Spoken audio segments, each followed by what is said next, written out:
You wanted the best. You've got the best podcast. The hottest podcast in the world. The Chris Voss Show, the preeminent podcast with guests so smart you may experience serious brain bleed. The CEOs, authors, thought leaders, visionaries, and motivators. Get ready. Strap yourself in. Keep your hands, arms, and legs inside the vehicle at all times, because you're about to go on a monster education roller coaster with your brain. Now, here's your host, Chris Voss. Hi, folks. It's Voss here from thechrisvossshow.com. There you go, ladies and gentlemen. There are ladies and that makes it official. Welcome to the big show. For over 16 years and 2,300 episodes. I think that's what it is, right? Is it 32 or 23? I don't know. I can't feel my legs anymore after 16 years. So anyway, guys, welcome to the big show. They made me sit here the whole time, too. That's what's unfortunate about it. Go to goodreads.com/Chris Voss, LinkedIn.com/Chris Voss, Chris Voss1 on the TikTokity, and ChrisVossFacebook.com. Today we had an amazing young, prolific author on the show, multi-book author, I should say, as well. And her new book is out. The byline on it leads, "Was she taken? Or did she run?" We're going to find out. Well, you may have to buy the book to find out. But we're going to get some teasers from the author herself. Sara Foster joins us on the show. Her newest book is out April 1st, 2025, called When She Was Gone. And we're going to get into it with her, find out all of her deets, and what's inside this exciting new book of hers. She's the author of the acclaimed dystopian thriller The Hush and seven best-selling psychological suspense novels, You Don't Know Me, The Hidden Hours, All That's Lost Between Us, The Deceit, Shallow Breath, Beneath the Shadows, and Come Back to Me. Sounds like my first 10 divorces. Two of her novels have been optioned for television, You Don't Know Me, and adapted into a chart-topping drama podcast series by a listener. Sara has a PhD in creative writing, studying maternal representations in fiction. She lives in Perth, Western Australia, with her husband, 2 daughters, 3 cats, Luna the Carvoodle, and Sunny the Bearded Dragon. And evidently she has a zoo, too. Welcome to the show. How are you, Sara? I'm great. Thank you for having me, Chris. Thank you. What is a cavoodle? A cavoodle, yeah. It's a cross between a King Charles Spaniel and a poodle. Oh, okay. Yeah. I guess you have to have an Australian accent to pull that off and make it. Yeah, cavoodle, yeah. Cavoodle. It just fits right in. And then you actually have a dragon, one of those.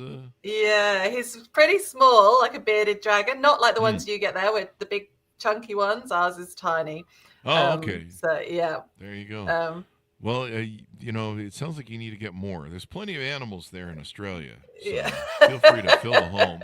Dingoes. And we're doing our best. Alligators and lions, tigers, and bears, all that stuff. So give Absolutely. us any .coms. Where do you want people to find you on the interwebs? Yeah, sure. So I'm sarafoster.com.au, but Sara without an H, or everywhere. I'm Sara without an H. On Facebook and Instagram at Sara Foster Author. And I also write on Substack. I write one for writers called The Resilient Author and one for readers called Story Matters. There you go. So give us a 30,000 overview. What's inside the new book? Well, yes, this new book is back to my classic psychological suspense after I took a little detour into near future last time. So it's the story of an au pair called Louisa who goes missing from a remote southwest Australian beach very early one morning with the 2 very young children under her care. And no one knows what's happened. But the thing is, the kids are from a really high-profile, wealthy family in Australia called the Fishers, bit like the Murdochs, or kind of how you'd imagine this kind of family to be. They descend on the beach with the police, the searchers, the public. Everyone's really curious about what's happened. To start with, there's no evidence, and I've got 2 people kind of who are my key players in the story who are telling the story.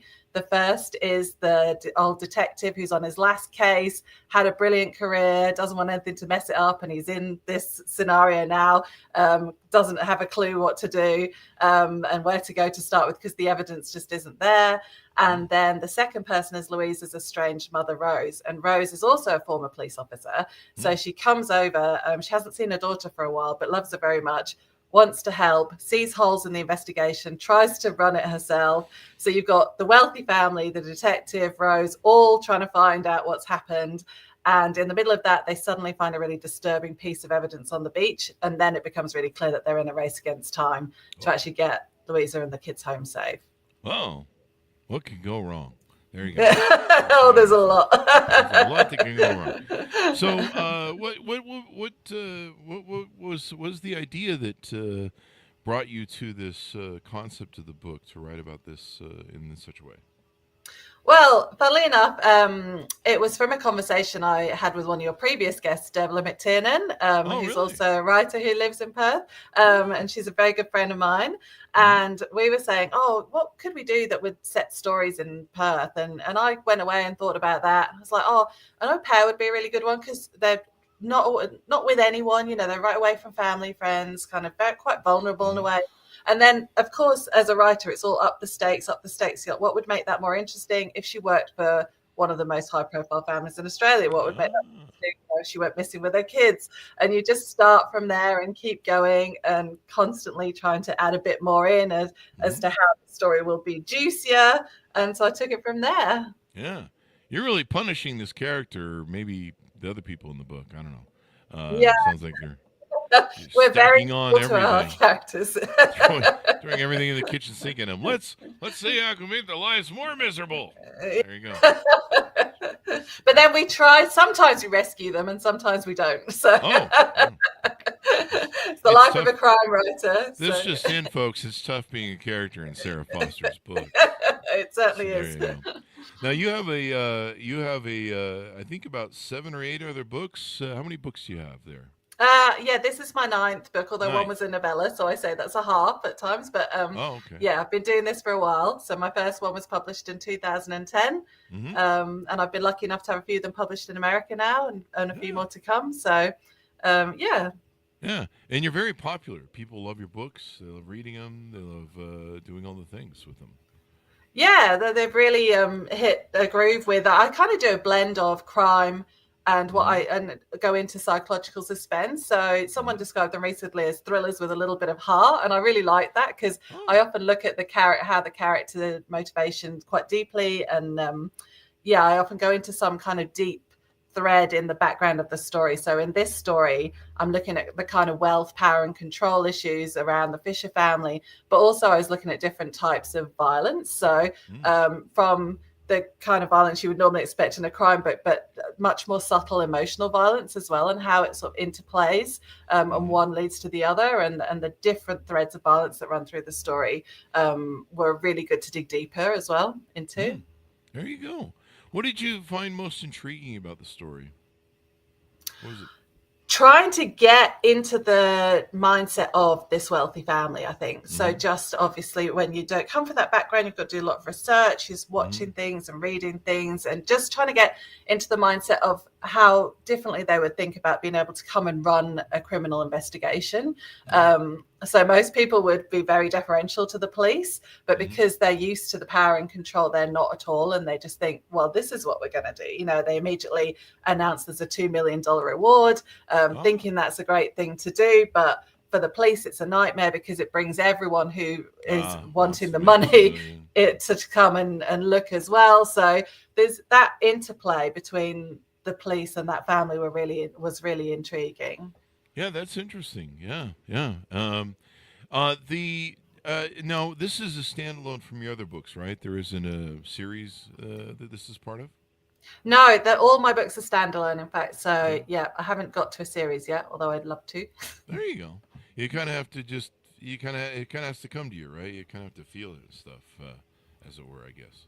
Yeah, I always think that I want to take the characters on, but then I'm always distracted by another idea. That seems to be my way at the moment. And sometimes I think the last one I wrote, The Hush, that's got a TV option on it. And if that goes anywhere, I've definitely got the second story to that. So you never know. I might be able to write a sequel and get a little thread going. There you go. People love those things. But, standalone is good, too. I mean, you've got new characters. Everything's fresh. And you can do the thing. When did you know you were a writer? When did this start? You know what, for me, it was so early.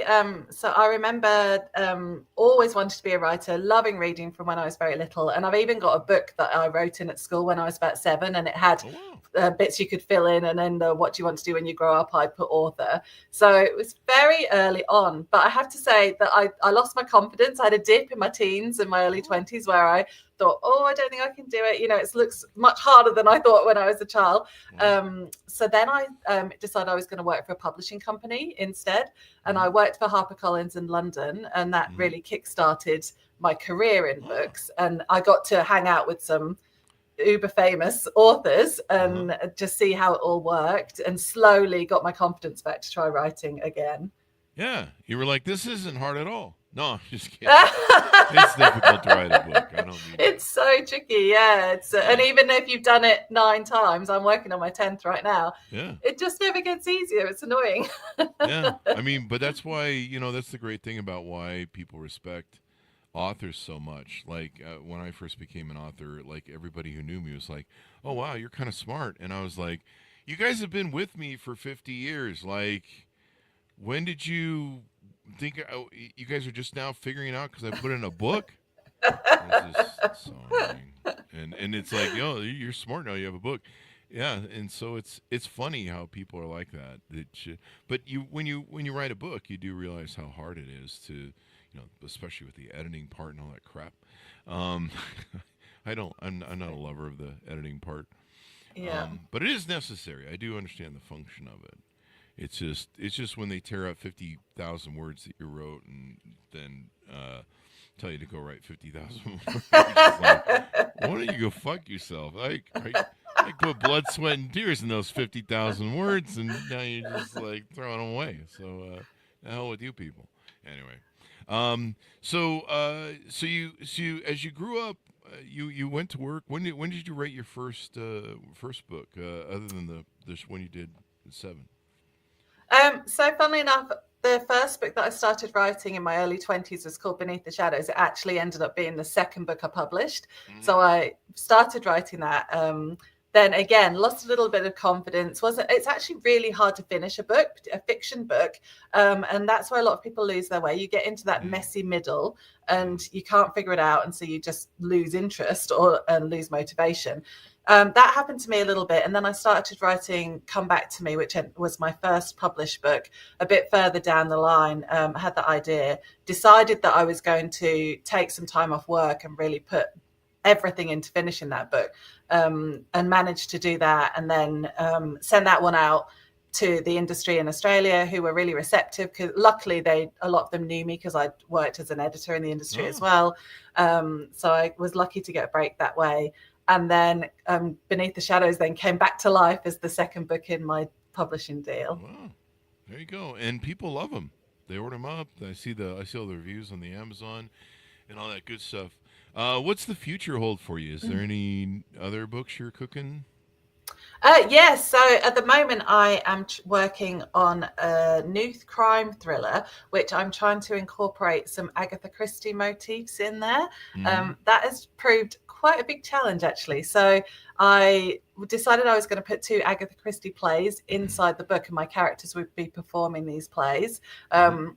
But it causes me, as the author, quite a lot of tricky decisions in terms of how to pace all that, what you can use and can't use, because, of course, Agatha Christie has stated you can't give away the plots and one thing and another. So I'm kind of regretting this, Chris, but, but I'm halfway through now, so I might as well push on. You might as well push on and get through it.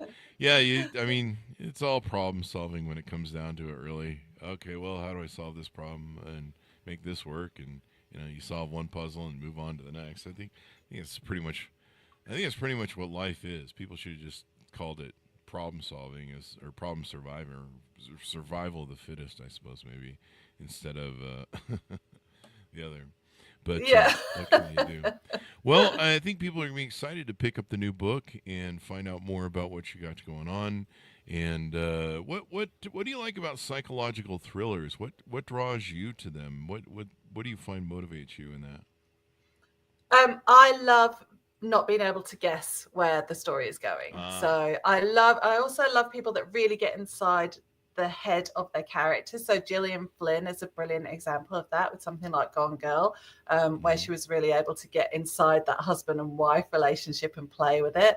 But again, and hers is actually a great example of the big twist as well.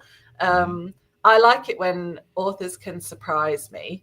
And it's very much a genre where you can work with all sorts of layers and build that kind of suspense through and then turn it on its head. And the challenge of doing that as an author is amazing as well. That never gets boring, trying to keep the reader engaged and excited and hold them with the story and know enough about what they're thinking about the story to be able to be in control, but also be able to fool the reader almost so that they get that sense of, oh, I didn't realize we were going there, and that's even more exciting. And so, yeah, I love playing around with those different ways of dragging out the suspense. There you go, making things suspenseful. I think people love the thrill of psychological thrillers. They like the danger. They like living through. It's why people like murder mysteries and whodunits and what are those other shows that are on TV? The shows where the CSI shows, crime. Crime scene investigators, I think is what it stands for. I'm surprised I even know what that means. I just kind of made it up as I went along, and I was like, crime scene event. Oh, that makes sense. Yeah, that's probably what it is. So there you go. And how can people stay in touch with you? You said you have a newsletter. Yes, so I write for writers on Substack at The Resilient Author, and that is really encouraging other writers to think about the industry in different ways, that it's a very complex industry, as you would know. Constantly changing, very challenging psychologically as well to stay in the industry when it's hard to get promotion for your books and get them out to readers. So I look at that in all sorts of different ways. I do some that are just more opinion pieces, some real practical financial help pieces, some about different types of the business, suggesting promotion opportunities and different ways of thinking about promotion. So I do that side of things for writers, but I also run a newsletter for readers, and I'm just changing it around now. So my new one is called Story Matters, and that's going to be launched properly in the next week or so. And that's really just going to be my fun newsletter to take people behind the scenes so they can see a bit more about what I'm doing and where I'm up to. I'm doing a fun promotional tour next week where I'm going to the southwest of Australia and going to all sorts of iconic venues. We have wineries down there and beautiful lighthouses and a big jetty that we're going to hide books in. And really looking forward to doing that as a bit of a promotional trip. So just going to have some fun with my readers there. Well, that sounds delightful. Get out and get to see the people and everything that's out there for your readers. So give us your final thoughts as we go out on people to reach out to you, follow you on social media.coms, and pick up the book. Yeah, sure. So you can follow me on my website. It has all my book details. That's sarafoster.com.au, and Sarah without an H. And you can find the books everywhere. They're on audio, they're on ebook, as well as the physical copies in stores. I'm also on Facebook and Instagram at Sara Foster Author, and I'm on Substack at Those Resilient Author and on Story Matters. There you go. Well, thank you very much for coming on the show. We really appreciate it. Thank you, Chris. Thanks for having me. Thank you. And thanks, Jonas, for tuning in. Order up wherever fine books are sold. April 1st, 2025. Can you believe we're almost to April? Wow. When She Was Gone is out by Sara Foster. Thanks for tuning in. Be good to each other. Stay safe. We'll see you next time.